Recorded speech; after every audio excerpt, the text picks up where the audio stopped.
So as each and every one of us are setting an intention for today, what we are talking about is what we focus on expands. If I would feel comfortable enough to turn my whole computer right now, which I don't because I have a fancy camera sitting on the top, to the side of my wall. Okay, maybe I can. Maybe I'm feeling brave. Oh my gosh, and then I'm going to tip up. No, I can't. I'm too scary. Up there, a giant wall decal on my wall, 6 feet big. It says, what we focus on expands. And I want to talk with each of you about that today and how important that absolutely is to me, and I want it to be to you. We're talking about attention, priorities, energy, and dynamics. So many things. So I want to ask you a question. What is the number one thing that we all have in common? It's our greatest asset. What is it? Put it in the chat. What do you think it is? I'm going to put a little X so we know those comments ahead were about intentions. Now, what do you think is the most important asset that each one of us shares? Oh, these are great thoughts coming in. Thank you, Lynn. Compassion, Alicia, desire to grow. These are great. Well, I'm going to challenge you, and I'm going to have you keep thinking, oh my gosh, great comments. And I'm going to divert for a second while you're still thinking and putting your thoughts in. And I'm going to tell you just for a moment who I am. As you know, I'm Julie Lancaster. I'm from Pittsburgh, Pennsylvania. I've been living in Flagstaff for 17 years. You can see all of the different things that I love doing. I feel so blessed in my life to be able to serve and work with so many groups like you, about 2,000 folks each year, about 8 groups at a time. Those of you, 8 groups, I would say, when I'm looking at a 2-month block, 8 different organizations that I'm working with, but I really work with teams and individuals who want to thrive, who want to live their best lives, who recognize that there's more potential in this life, and they want to seek it. So, as you're all answering, here's now what I want to share with you. It's attention. Do you believe that? It's our greatest asset. Our greatest asset is attention. So where we put our focus really matters. And I'm wondering, do you buy that? Do you buy that it is about where we focus our attention? This idea is so near and dear to my heart, and so I'm delighted to get to share this with you. So I want you to be thinking about, is your life half full or is it half empty? Do you focus more on the positive or do you focus more on the negative? And it's okay to be authentic and real and own whatever is going on for you now. I know some of you even will say, for the last 6 months, I've been different than how I have been in the past. It's okay. How are you showing up? If we've got any boaters on this call, I know we do in this session, I want you to think about the concept of a rudder. If we change a rudder just 1 degree, the smallest degree, we know that after 1,000 miles, we could end up in Alaska instead of Mexico. Am I right? So the idea is that if we shift our attitude just slightly, if we shift our focus just slightly, we could end up somewhere else. Just as another example, if you want to buy a Toyota Tacoma because you want to go explore the hills and you need a truck, as you're researching them online, as you're going and test driving, all you're going to see on the road, or you're going to see so many Toyota Tacomas on the road. Am I right? Meaning that's where your focus is. My son just turned 16 a few weeks ago. So put in the chat, what do you think I see everywhere now when I'm walking around? Be fast. I want to see. What do you think I see? Now that my son Miles, these are funny. Good guesses, all wrong. But I like that you're talking about drivers. That's funny. All I see now are precious little 4-year-olds everywhere. When I see them, I'm just like, oh, I used to have a baby like that. Now Precious looks a little bit different. So I want to ask you now, I have to tell you, I love seeing the chats come in as we're talking. As we're talking, I want you to put a number on this. How intentional are you these days? 1 to 100. 100 is the most intentional that you've ever been. Every action you take, every thought you have is intentional. 0 is you're just bobbing along the current, never choosing a direction. Go ahead, put your number in. You can see the diversity. Don't feel any pressure to have a certain number based on what your colleagues are saying. Go ahead and put those into the chat. So again, lots of diversity. That's wonderful to see. So now I'm curious if you would like to be more intentional. If I was to ask you to set a goal today, and right now in this moment, I'm not, this is just a brainstorm. If you wanted to be more intentional on something, what would it be? Will you put that into the chat also? It might be the same thing that you just said how you want to show up today. I'm not sure, but make it doubly strong if that is it. What do you want to focus on more in general in your life? Put it into the chat. Great. Jill says, my patience. Amen, sister. I'm with you. Let's form a support group of that. Being optimistic. I love it. My art on how I spend my time. Time management. Stop worrying so much. Self-care. My marriage. Creativity. Not stressing or worrying. Balance. These are giving me chills. What an incredible group. I really wish we could be in the same room together, but it's okay. This is wonderful. So if you are an average American, which I know you're not average, you're very unique and special. 45% of you have set New Year's resolutions. Now we know the blessing and the curse of New Year's resolutions, right? Meaning that it seems to be a time of year where we set them but may not necessarily follow through. They say that 45% of Americans set these intentions or resolutions, but 80% of them are dead by February. The resolutions, not the people. So I really want us to think about how we can make significant and sustainable change. I also want to share with you what everybody else says. Let's see if what you just wrote in terms of an intention, oh, I love it. And Lori, maybe she'll talk more about that. In Huvo said she did a vision board for the first time this year, and she said it's working out well so far. I love that. Here's what people say they want. 1, to lose weight. That's the biggest one by far. 2, getting organized. I saw a bunch of time management on there. 3, spending less, saving more. I didn't see anything about money, but maybe it was there. 4, enjoying life to the fullest. Yes, I saw a bunch of that. And 5, staying fit and healthy. And so we might wonder why folks don't stay focused on these goals, why folks don't stay really diligent. Well, what I'm going to challenge each of us to do is think about goal setting in a different way. And I'm going to ask for you to get really introspective and deep in a moment. But let's just go to the idea of time management for a moment. Usually time management and goal setting go hand in hand.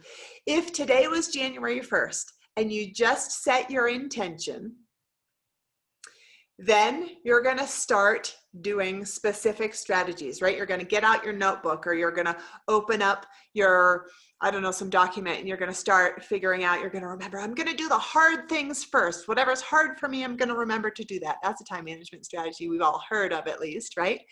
We're going to remember, okay, don't check my email first thing in the morning. Have you heard that? There's a book by almost the exact same title, because it's saying our high energy, best focus time for many people is in the morning, and we squander it away with things like the small things of life instead of the big rocks that have a lot of meaning. We fill our lives with meaningless stuff like emails. Sorry, emails, if that's too hard on you. We would think about things like having standing meetings where no one sits. Did you know that they say the brain is 7% more efficient when standing? Isn't that fascinating? And we would put other strategies into effect, like what David Allen says in one of those books over there in my bookshelf. His book is Getting Things Done, and he says with paper, or email, only touch it once, right? Don't put it in the pile to then later deal. But what we know, and tell me if you're with me on this, is that efficiency is a modern addiction. And I don't mean efficiency necessarily in the healthiest of ways. I mean efficiency in getting the most value, doing the most in as little time as possible. We are about speed these days, yes? I even one time, you can check this out on my website if you're curious, I wrote an article called My Love Affair with Efficiency and My Road to Recovery. Because I can have a tendency to want to do things fast, to get a lot of things done, to not waste time. So today, we're going to take a different look at efficiency and getting things done. We're going to focus on energy management instead of time management. It's a very different concept, although it's all about ourselves. Will you put into the chat, how is your energy these days? 1 through 100. 100 is watch out, world. 0 is I'm actually asleep right now and I can't even answer. Any answer is okay. How is your energy these days? We might be talking an average of a week, an average of a month. Put it in. Lots of diversity coming in. Keep them coming. The more engaged you are, the more you're going to get out of this, right? When we do it as practical and for us instead of abstract and as an observer. So dive right in. Great. Lots of diversity there. So will you raise your little reaction hand? You see how there's an option for you to do a reaction and then it lets you do a hand or a thumbs up? Will you do that if these days you would consider yourself busy? Busy is a concept that we are often focused on in our culture, whether it's very overt or covert. It's a B word, right? We have a few different B words out there, and it's a B word that we tend to think of as not very positive. The only folks I know who this B word is positive is the folks who have been out of work or who have been underemployed or have their own business and now it's finally taking off. They're like, yes, I'm busy. But everybody else, it's equated with overwhelm. So I want to ask you, if we were to say, okay, guess what? You have an option. Would you like 2 more hours every day? Would you like 26 hours a day instead of 24? Who would say yes? Just curious. That is a hoax because we just arbitrarily have 24 hours, right? If we had 7-hour days or we had 57-hour days, we would still figure out how to fill them up to the max unless we were really intentional about not being busy. I want to share a quick story with you. And at least one of you were in the room with me when this was happening. So a few years back, I think it was 2017, I had a chance to be part of the Flagstaff Leadership Program, which is an organization, a group of professionals selected for the year who get to learn about a variety of leadership sectors in Flagstaff. And one day at the beginning, there are 27 people in the room. Each person does about a 30-second check-in where they're saying, hi, this is how I'm doing. And they can share about personal or professional, it doesn't matter. So I'm always so curious to hear how people are doing. And so I was really interested. After a while, after we got through 19 people, I recognized, hey, it seems like a lot of people are starting off or saying somehow how busy they are. And I started realizing, like, a lot of people are saying that. That's not the prompt. No one's supposed to be saying, oh, I'm busy and this is how, right? It's just an open. So for the last 8 people, I started tracking it. For me, actually, just as an aside, my husband the other day, he said, Julie, how do you coach yourself? And I was like, what a fantastic and interesting question. I don't even know what you mean. Do you mean, how do I do goal setting? How do I hold myself accountable? What do you mean? And I thought about it long and hard, and I said, tracking. Whenever I have a goal, I print out a calendar from an online website and I track, how did I do on this day and the next day and the next day, whether it's a food log and a journal or whether it's about my patience with my kids. Actually, those are 2 things that I am tracking right now. So back on track to tracking. I started tracking every time people would use the B word. They would literally say somewhere in their 30 seconds, I'm so busy. And if you were betting folks and you were to take a bet and a guess as to of those last 8 folks that I was tracking, how many of them said busy in there? Put in the chat, how many do you think? How many of the 8? You have 3 more seconds. If I was gonna embellish the story, I would say, you're right, all 8 or 7, but no, it was 5. But still think about that, 5 out of 7, that's a really high percentage. That is how commonly we are focused on being busy. So I'm going to ask you to think about, what else are you? Because if busy is how we operate, we are by the end of our lives going to feel exhausted. So I want you to tell me who said this quote. Put it in the chat if you know.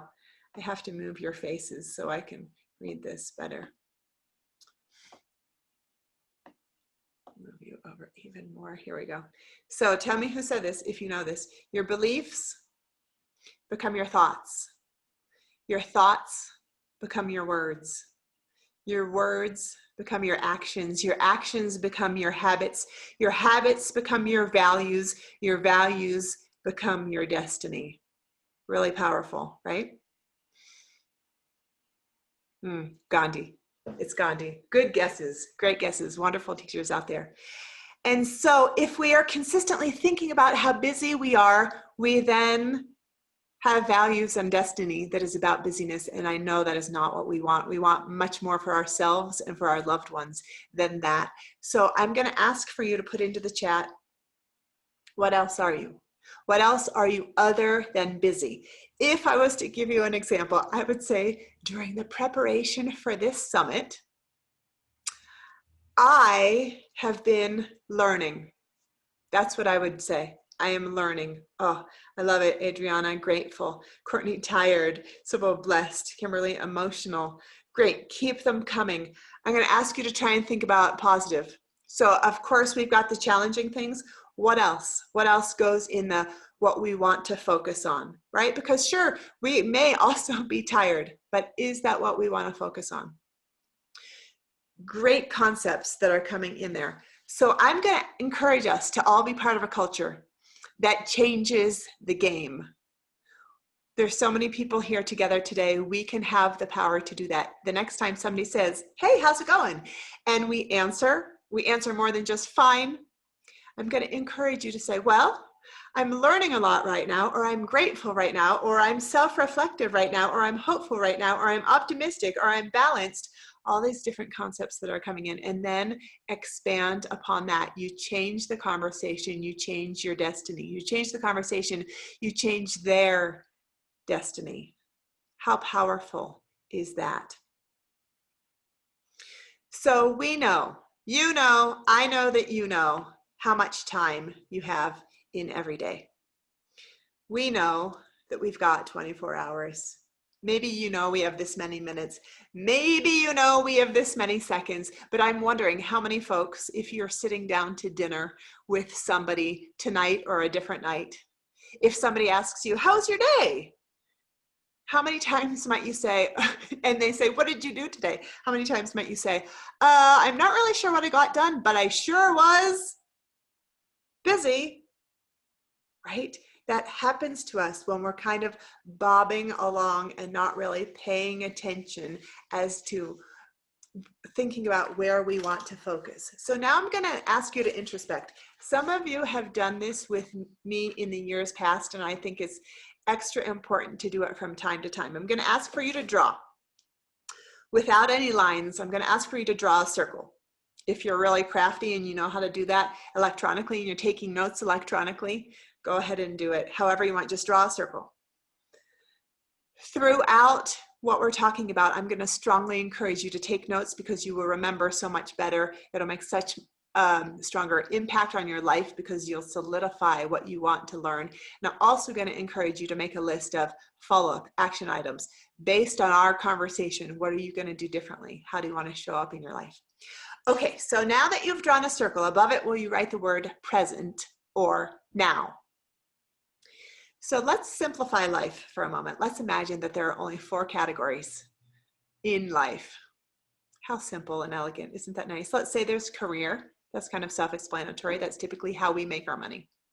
Second, let's say there's health, which we're going to call that physical health, like nutrition, sleep. Then we've got relationships, intimate, collegial, any of that. Then we've got, let's say, self, which is psychology, which is about leisure, learning, professional, personal growth and development, joy. And I'm going to ask for you to now think about energy management instead of time and divide up this pie into 4 sections. I'm sure they won't be equal as this one is. What percentage of your energy are you giving to your career, your health, your relationships, and yourself? Go ahead, take your time.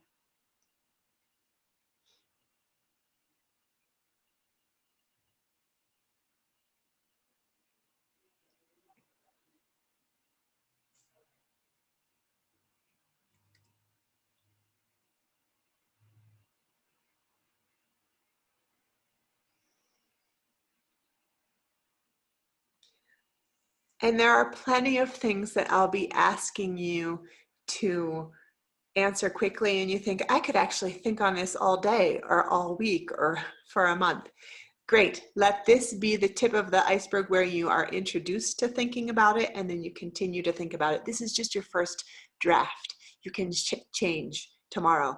So I'm going to ask for you to share what was your biggest energy section if you're done making your sections. Oh, busy, what a great question. Why do I feel like each one of these things gets 100%? That is a great question. That is probably the definition of overwhelm and exhaustion. We could probably then delineate the 2 that go into what give me energy and what drain my energy. Okay, so take a look. Are you seeing this? Are you seeing this? What people are putting into the chat. Oh, dang, there's one. Oh, there's 2 that are different. There's a lot coming in about career. Career being the biggest slice of the pie. And maybe that's exactly how you want it. I don't know. But this is us being really intentional about our attention.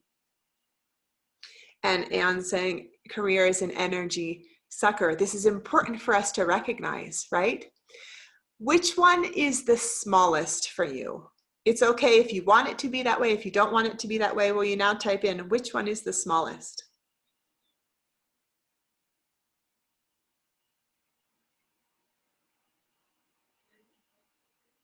Okay, I would say self so far is the winner with some others.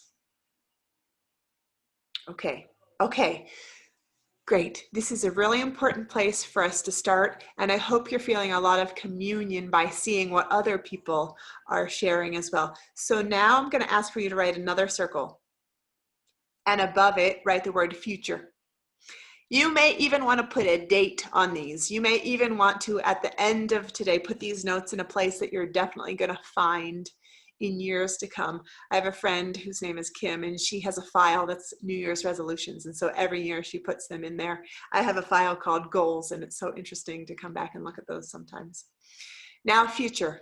I want you to think about whenever your future is. It might be tomorrow. It might be starting in 20 seconds. It might be 6 months from now. What do you want your future to look like? Craft it. Go ahead now, make a new pie, putting the sections as you would like them to be and also as possible. This is a realistic exercise, right? If you're like, I would like for there to be no career, but you still have to work, I would encourage you to still include career. Or, I don't know, go camp on a desert island. That's probably a possibility.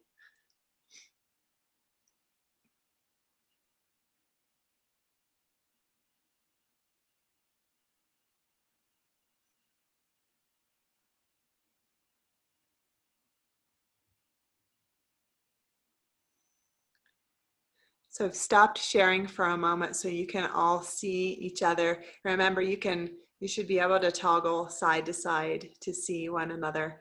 If you're curious, it's just wonderful to see everybody. So now I'm going to ask for you to say, I'm going to make a little X mark here so we know there's a delineation. Great. So, oh, not seeing the people. Interesting. will you now put into the, oh, you only see me. Oh, have I spotlighted myself? Is that why? Let me see. No. Okay. If you can't see everyone else, that's okay. So now, will you put into the chat what section grew? If you had to pick one that's growing the most, which one would it be? Oh, good point, Amelia. There's an option called gallery view. And if you're on speaker view, you only see the speaker.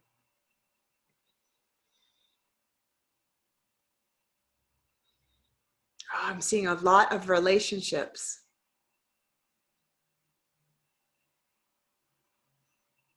Seeing self, some health. Great, keep them coming.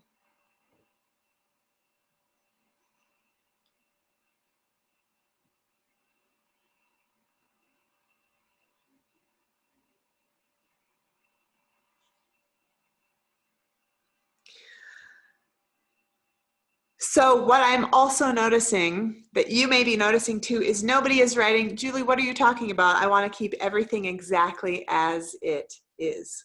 Are you noticing that? Are you noticing that within yourself? And are you noticing that with your colleagues?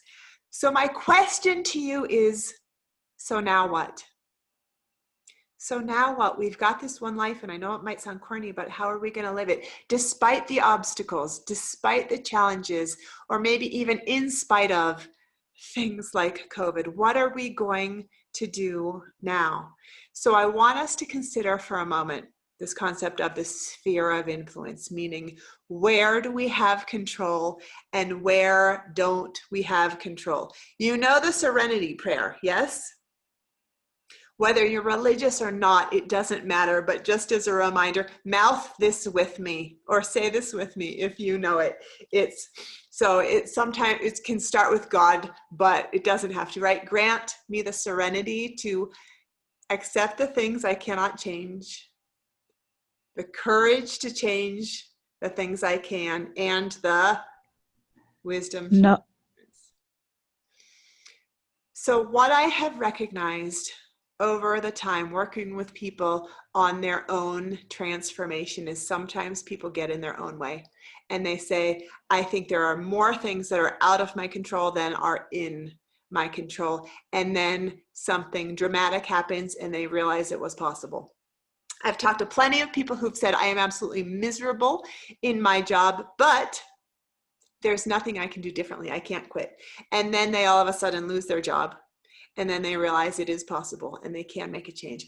Or they say, there's absolutely no way that I could ever work from home. And on top of that, there's no way I could work from home while I have children at home. And there's absolutely no way I could work from home and have my children at home and have to have them in school at home. And then they do it. They figure it out. So I want to ask you now, where do you want to focus your attention? If you're being really open and honest, are you focusing more on what's working or what's broken? It seems to be human nature for us to really focus. There's this negativity bias. Focus on things that are problems or not working. We have to be the change if we want to focus on what's working. Spread joy, spread gratitude, spread appreciation. Even if there are those people that annoy us, how can we also focus on their strengths, even focus on their strengths a little bit more? I love working with facilities folks who their job title has something to do with facilities, because whenever I leave a room with them, I'll sometimes ask, what did you notice in that room? Just what did you notice? I'm curious, right? We all notice different things. And they'll often say things like, well, that there were 12 window panels, 2 ceiling tiles had water damage, and the brand, let's say, of the projector. And I'm always fascinated, like, wow, I don't even remember the color of the walls. I don't remember if it was carpet or tile, but they notice things that I don't. The reason I share that is because we know they weren't born that way, right? They weren't born noticing the color of the carpet. Maybe it ties into their personality style, but we get to train our brains. We get to create neural pathways of what we focus on. I had a chance to go to a conference down in Tucson that was on the science of well-being and self-compassion. And it was really wonderful and incredible. And this statistic stood out to me, and I think about this all the time. They said we have 50 to 70,000 thoughts per day. Do you believe that? I mean, probably as I was just pausing, I probably just had 5 different thoughts, sometimes for better, sometimes for worse. Sometimes I think I'm having 15 thoughts, only one mouth. They say we have 2 ears, we're supposed to listen more, right? And what I think also is incredible, they also shared, and 95% of those thoughts are the same top 10 tunes, meaning they're the same thoughts, the same thoughts, the same thoughts. They're not all that unique and different. So we are in charge. We get that, right? We are in charge of our thoughts. Danielle Laporte, she's an author that I really admire. She takes a different tack at goal setting and mapping out a life. She will talk about feelings. How do you want to feel? So that's my question to you in your life. How do you want to feel? So for example, she might do an exercise with someone, which is, what are some goals? What do you want in life? And they might say something as concrete as, I want new hardwood floors.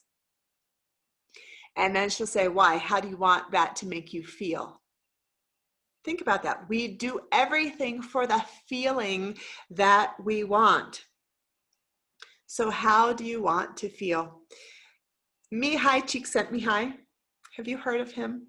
Don't ask me to spell his name. I've had to practice phonetically how to say his name. He says that we have 2 million pieces of information that are coming to us at any given time.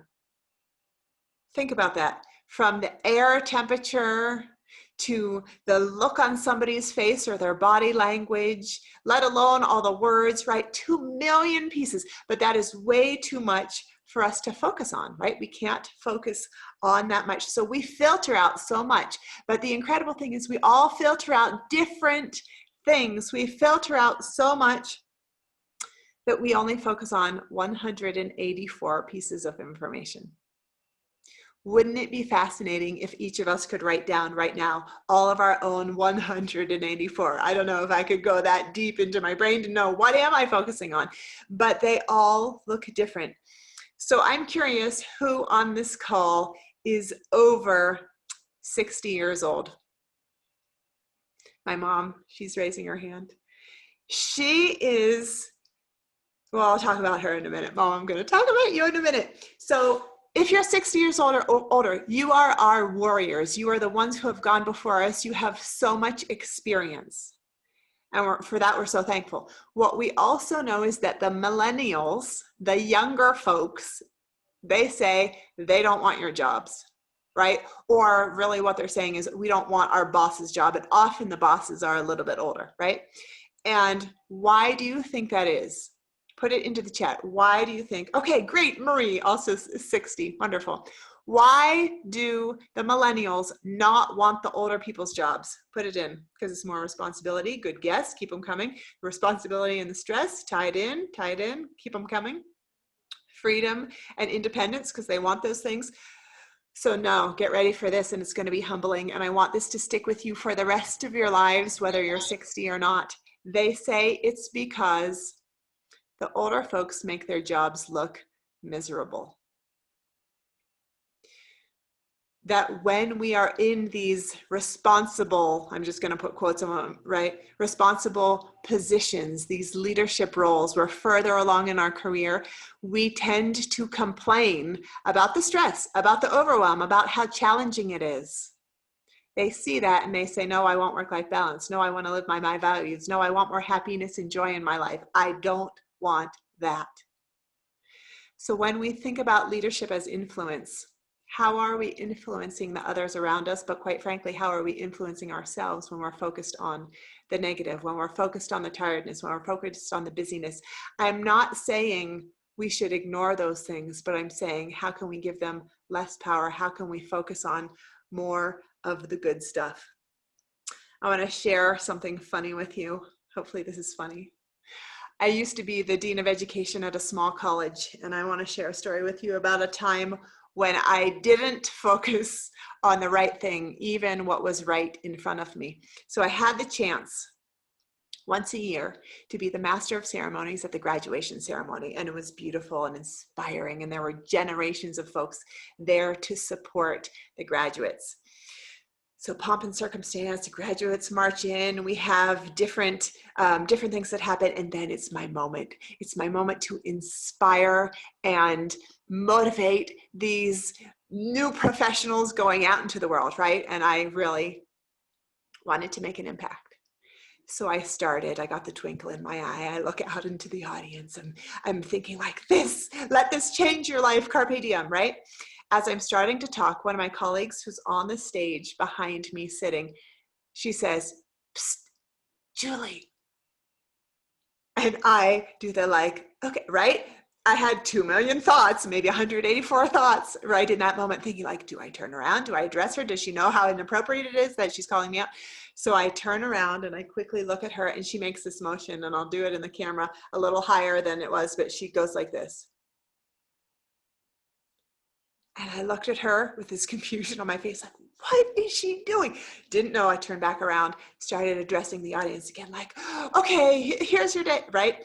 And 3 seconds later, she says, "Psst, Julie," again. I turn back around, this time like kind of incredulous. Imagine my most judgy face. And she says, "You may all be seated." And kind of in slow-mo, I turn back around to the whole audience and I look at the entire room of 1,000 people, the sweet little grandmas, everybody, people holding babies are all standing because they are so polite, and I didn't say those words. So I quickly then said like, oh my gosh, "You may all be seated." Everyone had a seat. I tried to make a joke about it afterwards, saying like, "You thought I was going to leave you standing there all day, didn't you?" And they all laughed a little too hard, which means that yes, they did think that.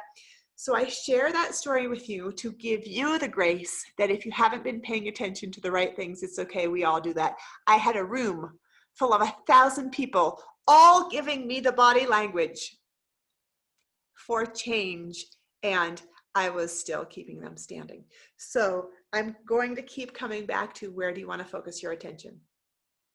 I'm going to give you a little fun quiz, a little test for a moment. So get out your drawing again. And I'm going to ask you to draw a picture of a school crossing sign. Whenever, you know, when you're driving down the road, there's a yellow sign in front of a school that says, "There's a school here." Don't use any of your resources. Don't look out the window. Don't look it up online. Start drawing. You've got 15 seconds.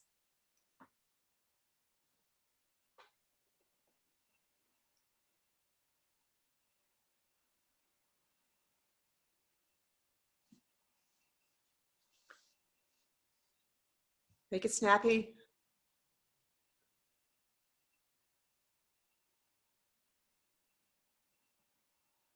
So I'm going to stop sharing. You got like 4 more seconds. Do gallery view. And now everybody go ahead and show us your picture. If you're able to get it up real close, show us what you drew. We want to see. We want to see. Oh, yes. B, I love seeing your drawing. Oh, Sybil, I love it. Busy, that's pretty good. Oh my gosh, keep them coming. I'm seeing some of them. Eva, great. Oh, these are wonderful. Okay, actually, I don't mean they're wonderful. I mean, they all have room for growth. Just kidding, I say that jokingly. But what I am getting at is you've all probably seen those signs at least 5 times in your life. I mean, probably 5,000 times in your life. And still, it's not exactly as it is. That's how it is. Now, every time you pass a school, you're going to look, because sometimes there's a little bit of variance. And isn't it so interesting? I mean, I could study this picture and make a lot of assumptions and thoughts about it. It's so interesting. The reason I share this with you is because sometimes things are right in front of us, and we don't pay attention. But all we need to do is switch use our emotional intelligence and switch what we focus on, switch our awareness. So with that, I'm going to switch to now, instead of just thinking about you as an individual, I want you to think about your team. And I know some of you have very naturally and very simply like, oh, this is my team. If I was to say, who's your team? You would say, oh, these 5 people or these 12 people or something like that. Some of you, it's not as clear. So I'm thinking about my mom, who I mentioned I would talk about before. She is the anomaly. She's the 76-year-old anomaly who is not the one focusing on the misery of a job or of life. She has perpetual joy and she spreads it, and people often will even comment on that. Like, I can't believe your age. You're so energetic. You have such a positive focus. And it's because she's trained herself that way. So now when thinking about your team, get an image in mind of who your team is. So whether we're talking about professional team, personal team, community team, just get a concept of who we're talking about in mind. You might have nobody in your life except for one other partner, perhaps. That's your team. Will you put into the chat, what is the morale of your team these days? Currently, 1 through 100. 100 is it's exemplary. We could be writing articles, we could be writing books, teaching others how to be like this. I feel so blessed and so lucky. 0 is we all hate each other, we're backstabbing, we're cruel, and these are the worst people I've ever been with. Great, keep them coming, put them in.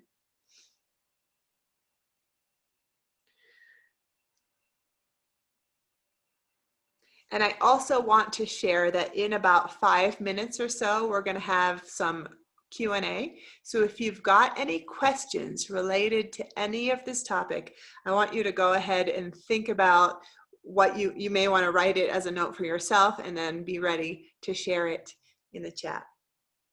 So there's a lot of diversity with the percentages that you're putting here. And I know a lot of it depends, right? Depends on the moment, depends on which team, depends. But I want you to think about your team. And I don't see anybody putting 99 or 100%. So there is room for growth, which is great. If you want a homework assignment that you want to blame training for, go back to your team and ask them this exact same question. What's the morale of our team? What do you think? 0 through 100. Be sure to tell them any answer is okay, so they're all not like, it's 95, right? You want them to be honest. And then you get to ask, what, great, why wasn't it 0? So meaning, what are we doing right? And great, what could we do to move it from 80 to 82%? From 90 to 92%, from 20 to 22%. That's something, that's a really objective way. And again, say, oh, I have to do this. I learned it in a training and they said that was our homework. So 2 things, if you want to increase the morale of your team, there's probably a bunch of other things that you could know to do. You wouldn't even have to Google it or take a training. So there's that, but I want to share 2 things. 1, stop being such a taskmaster. Now I say that with so much heart and compassion because I know for myself, whenever I'm stressed, whenever there's a time crunch, whenever I want exceptional quality, I know I can become a taskmaster, meaning I focus on the task and not on the relationship. Can you slow down and recognize there's also another way to productivity, which is about connection? And those of you who I'm talking to, you know who you are, right? If you're like, yeah, that can be me. So it's about asking about how they are, about their pet, about their kids, about their weekend, about their lives, and perhaps even writing these things down to remember their pet's name, to remember their kid's birthday, to remember how they take their coffee. So 1, it's about relationship development, which can sometimes seem so simple. So that's 1. And the second is, can you find a state of flow for you or for them more consistently? So Mihai Csikszentmihalyi, which I mentioned earlier, he's written a book, a book that has made a lot of impact, I would say, on the leadership world. And it is about how do we find flow more often, which flow is defined as focus, involvement, and enjoyment. I'm such a fan of mnemonic devices, so that acronym FIE spells FEE, which is my mother-in-law, who is South African. She has her American, or her, what people in the States call her Diana, and what people in South Africa call her FEE. So that's how I remember that. It's about flow, involvement, and enjoyment. How can you have those kind of moments more often? How can they have those moments more often? When we do that, we have more satisfaction, fulfillment, enjoyment in life. And in so doing, people feel more engaged, have even better morale. Can you even bring up that question with your team? How often do you feel like you're in flow? When do you feel like you're in flow? For me, whenever I'm crafting a program with the door closed and thinking, okay, here are the learning objectives that I want to get to with a group. How do I get there? Like, what's the path? Oh, I could use this story and this topic and this slide. That for me is absolute flow. I lose track of time. Very little other times in my life do I lose track of time. I almost have an internal time clock where I'm paying maybe too much attention to time, but that's a flow state for me. We know that the number one reason that people quit jobs is what? Put it in the chat. You know it. We've talked about this before if we've been together. You may have read books on this. You may know it from personal experience. Why do they?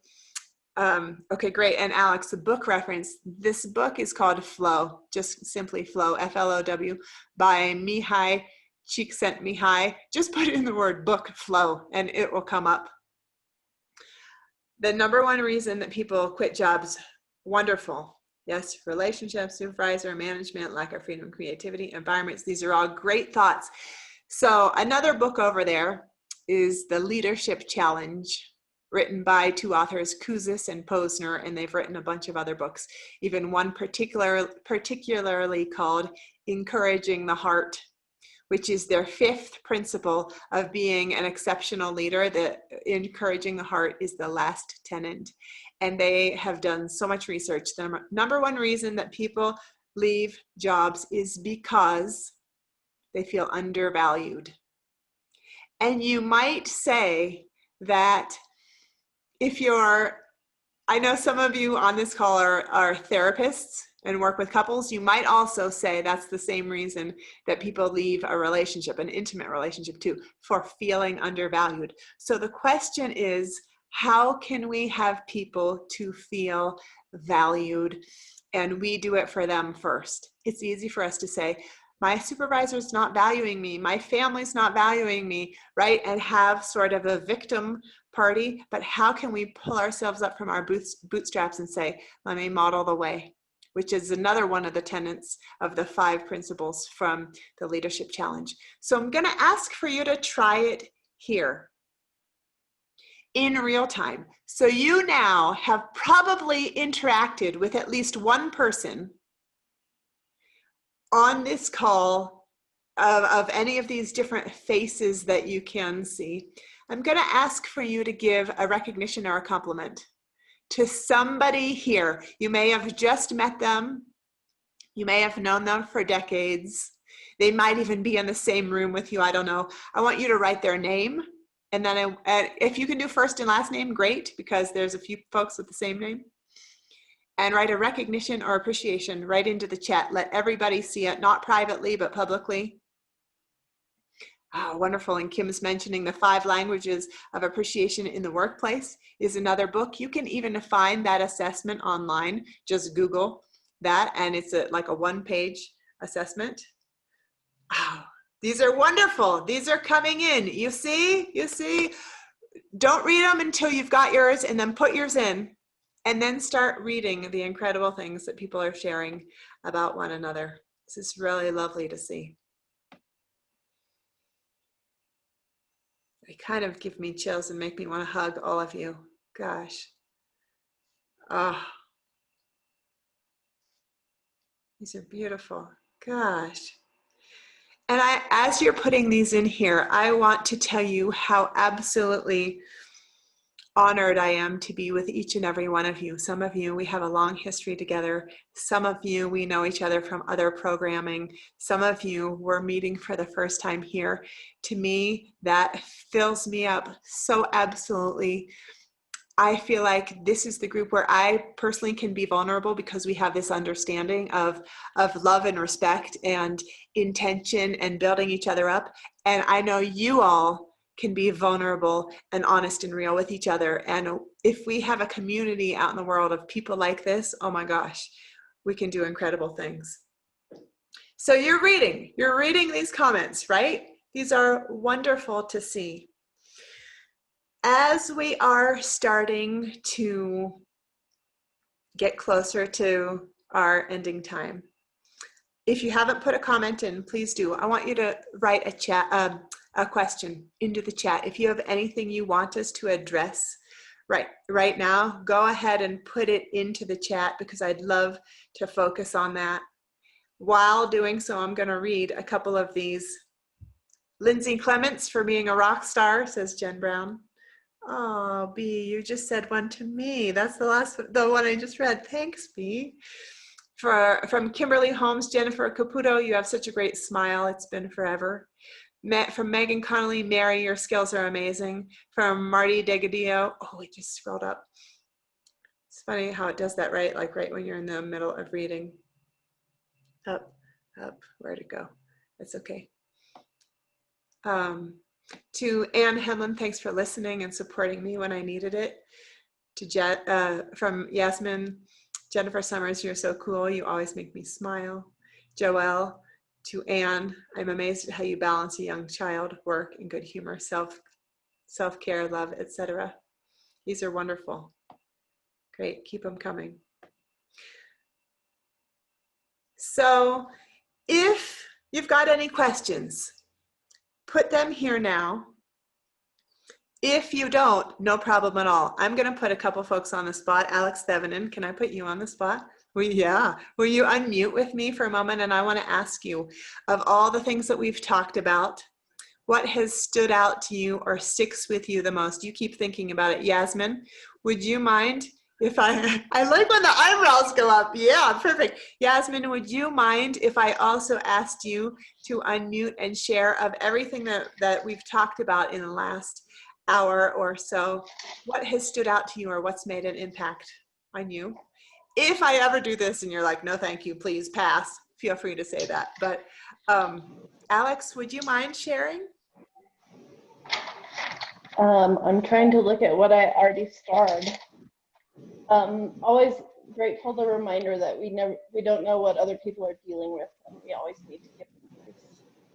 Yeah.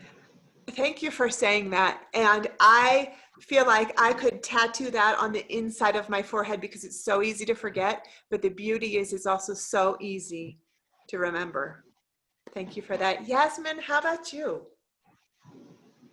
I think it's nice to recognize that it's okay to slow down. We're going too fast. We're missing so many things. Are you not hearing me? Yeah, it's a little crunchy. It's in and out. Actually, Oh, sorry. That's okay. Would you put it into the chat instead? I'm so sorry. Oh, sure. That's okay.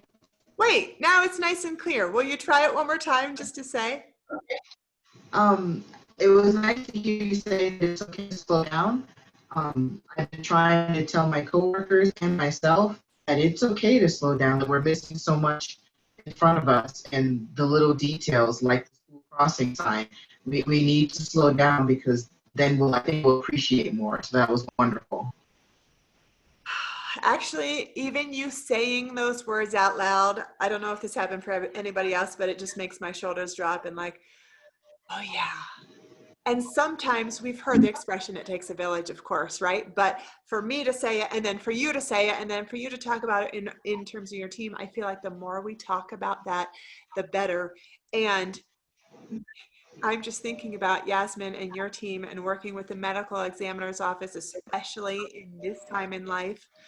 Oh my gosh, how incredible. I can't imagine the stuff that you all are dealing with. So how can we remind each other to slow down and remember what is important to us, what we do want to focus on, how we can make this, again, corny but true, our one best life. Thank you so much, Yasmin.